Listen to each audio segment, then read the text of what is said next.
ओ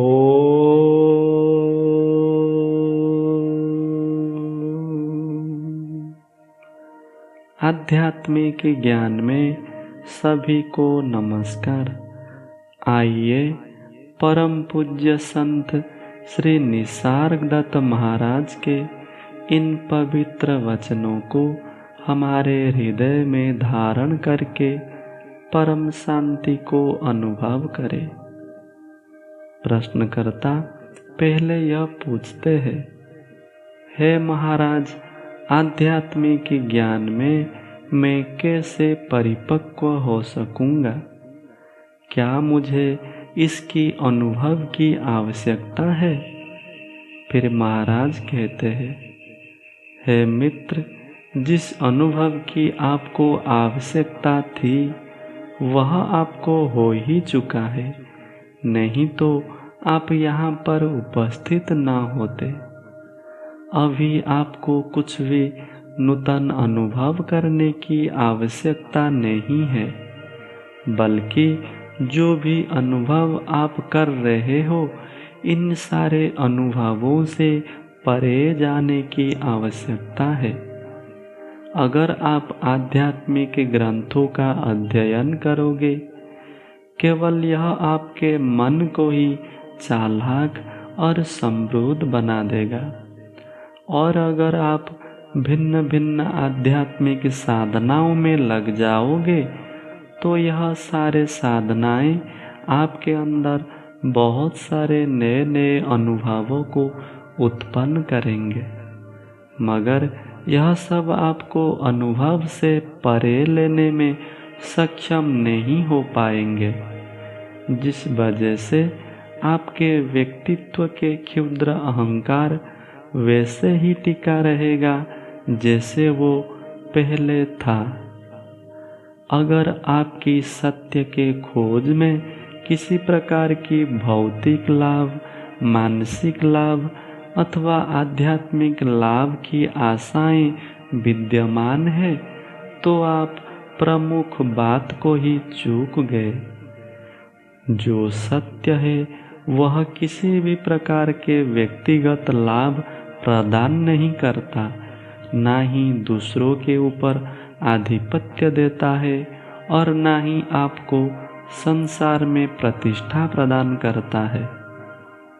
यह सत्य आपको वह ज्ञान प्रदान करता है जो स्वच्छंदता और परिपूर्णता आपको पहले से ही मिला ही हुआ है। इसी सत्य के प्रकाश से आप सारे भ्रम और मिथ्या कल्पनाओं से मुक्त हो जाते हो।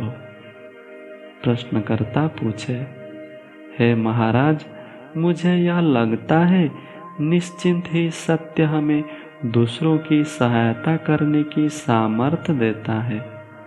महाराज कहते हैं, हे मित्र, आपके यह विचार कितने भी श्रेष्ठ क्यों ना हो, यह बस कल्पना मात्र ही है, क्योंकि यथार्थ में आप देखोगे तो पाओगे यहाँ पर दूसरे है ही नहीं।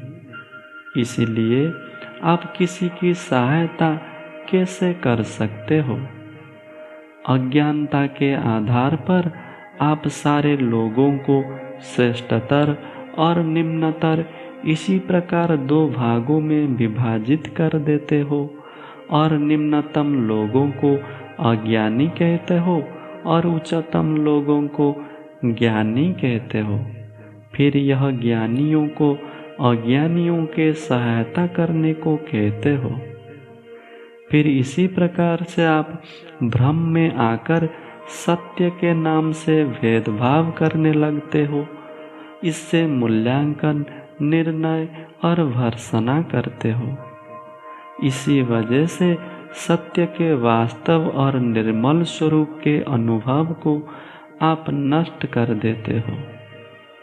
इसी सत्य को सिद्धांत का रूप देने का प्रयास से ही सत्य की अस्वीकृति होता है, क्योंकि सत्य शब्दों में नहीं समा पाता।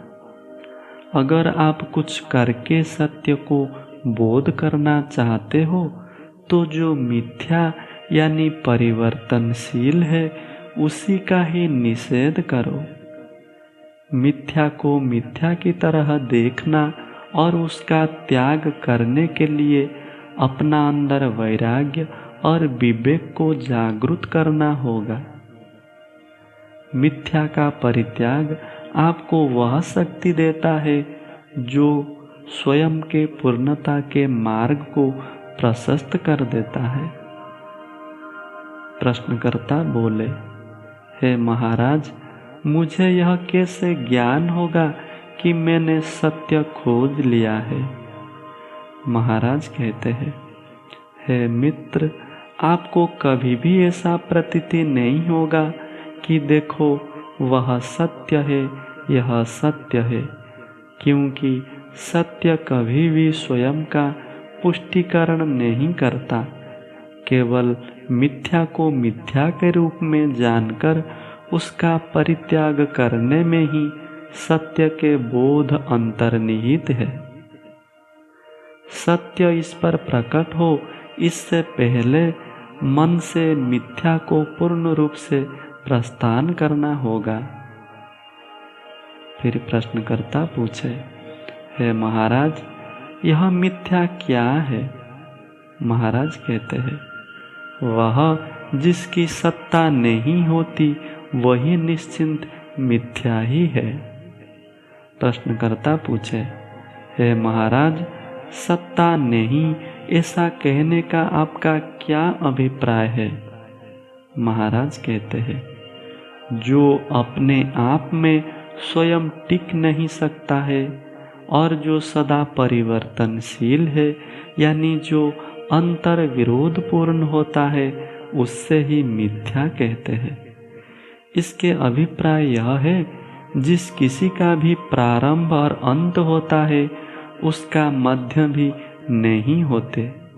यह अपने में एक शून्यता भर होता है और मन के द्वारा इससे नाम और आकृति अवश्य प्रदान कर दी जाती है, पर इसमें न तो कोई ठोस वस्तु है न कोई सार तत्व है। प्रश्नकर्ता पूछे, महाराज, यदि जो कुछ अनुभव होता है उसकी सत्ता नहीं है, तब तो यह जगत की भी सत्ता नहीं है।